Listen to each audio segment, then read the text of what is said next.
Props drilling, also known as prop drilling, is the process of passing props down through multiple levels of components in a React application in order to make them available to a specific component that needs them. This can become cumbersome if a component that is several levels deep in the component tree needs props that are only available higher up in the tree. React's Context API can be used to solve this problem by providing a way to share data that is global to a component tree, rather than passing it through props at every level.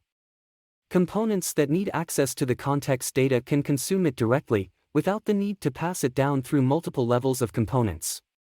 To use the Context API, you first need to create a context using the react.createContext function. Then, you can use the context provider a component to provide the context data to all components that are descendants of the provider. Components that need access to the context data can use the useContext hook to consume it. It's important to note that context is a way to share data that is considered global to a tree of components and should be used carefully and sparingly. In general, props drilling is not such a big problem because of the composition nature of React. The idea is to break down the components into smaller pieces and make the communication between them explicit.